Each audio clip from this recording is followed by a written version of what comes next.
starting grid and get ready for the start of the Brazilian Grand Prix right after this. In Sao Paulo, Brazil, and there are plenty of thousands more of the Brazilians at $75 to $100 a pop who have come to support Nelson Piquet and Ayrton Senna racing in their home Grand Prix. Here's a look at the weather conditions. The skies are partly cloudy. Temperatures 85 degrees, but the humidity makes it seem much warmer. Winds at 10 to 15 miles an hour blowing from the drivers' backs as they reach 190 miles an hour at the start-finish line of the racetrack. The weatherman says we'll have scattered thunder showers the rest of the day, so weather could be a factor in today's race. The cars beginning to make their way around this 2.68-mile racetrack, 26 strong, among them 3 world champions. A very tricky racetrack. This is the S-turn named for the '88 world champion Ayrton Senna, and we should point out that after a winter of bitter controversy involving the international governing body, there is great support for Senna, and the signs reflect great dissatisfaction with the president of the FISA, the international sanctioning body, Jean-Marie Balest. Some of those signs are very graphic. You may find some of them a little bit objectionable. If we see anything untoward, we'll tell you about it. Here's the way the field will line up. As David mentioned, for the 43rd time in his career, Brazilian Ayrton Senna has wowed the home fans. He is on the pole. Next to him will be his McLaren Honda teammate, Gerhard Berger of Austria, who had the pole in Phoenix. Row 2 will be all Williams-Renault, and they'll be carrying our in-car cameras. Terry Boutsen of Belgium will be on one side. Next to him, Italian Riccardo Patrese making his 194th Formula One start. On row 3, all Ferrari. Nigel Mansell of Great Britain. They need to redeem themselves after dropping out at Phoenix. Alain Prost of France will start in the 6th hole. Row 4 will be the fastest V8 car in the field, the real star of Phoenix, young Frenchman Jean Alesi.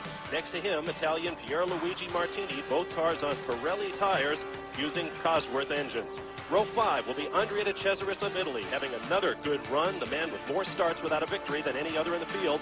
Next to him will be Frenchman Philippe Alliot on Goodyear tires in a Ligier with Ford Cosworth power. Row 6 will be young Frenchman Eric Bernard, a bit overshadowed by Alesi. He'll be in the LaRousse Lamborghini. Next to him will be Italy's Stefano Modena in the Brabham Judd, once again running on Pirelli tires. Row 7 will be Nelson Piquet in the Benetton Ford, made the last start for that car before the new one arrives. Next to him, Martin Donnelly of Great Britain, equaling his best Formula One qualifying effort in the Lotus Lamborghini. Row 8 will be Alessandro Nannini of Italy in the second Benetton Ford. Next to him, Gianni Morbidelli of Italy, sitting in for Emanuele Pirro of Italy, who is out sick. Row 9 will be Paolo Barilla of Italy in the Minardi with Cosworth power, only his 3rd Grand Prix start. Next to him, Aguri Suzuki of Japan in the 2nd LaRousse Lamborghini. Row 10 will be the lightest driver in the field at 130 pounds, Satoru Nakajima of Japan in the Tyrrell. Next to Italy's Nicola Larini in the Ligier, once again Ford Cosworth power there. Row 11 will be Olivier Griard of France in the Pirelli Shadow Sella Cosworth. Next to him, Gregor Foytek of Switzerland making his last start for the Brabham Judd team. Row 12 will be Michele Alboreto of Italy in the USF&G Footwork Arrows, carrying another in-car camera. Next to him, Derek Warwick in the 2nd Lotus Lamborghini. Great straight-line speed in those cars. The final row, Alex Caffi of Italy in the 2nd Arrows with an in-car camera, and Yannick Dalmas of France in the AGS car. Those that missed the cut, Stefan Johansson and J.J. Leto for the Onyx team. Ivan Capelli and Mauricio Gugelmin, a heartbreak for him. He's a native Brazilian. Roberto Moreno, Gabriela Tarquini, Bertrand Gachot, Claudio Langes, and Gary Brabham failed to make the field as well.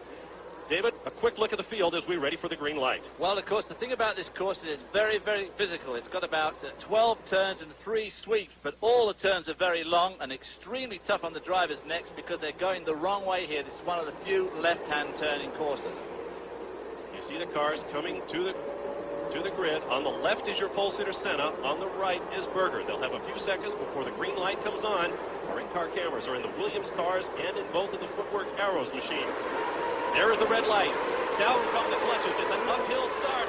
Berger slides in behind teammate Senna, and he slides over now to block Terry Boutsen in one of the Williams. The Ferrari is low, and we've got an accident.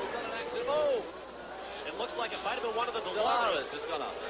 Gone off backwards at one of the few fast corners that has room for a car to go off, and he did it about the best that could have happened, David. He went off on the outside of the track.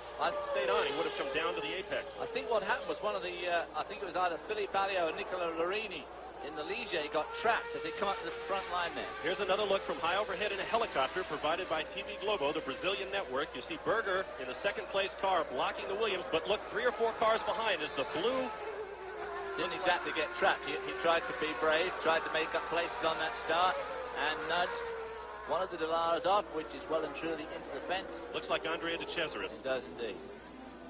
Now it remains to be seen what is going to be called here. 71 laps scheduled for this event. We'll see if they're going to start. It looks as though they are. Ayrton Senna on the point has gone around slowly. It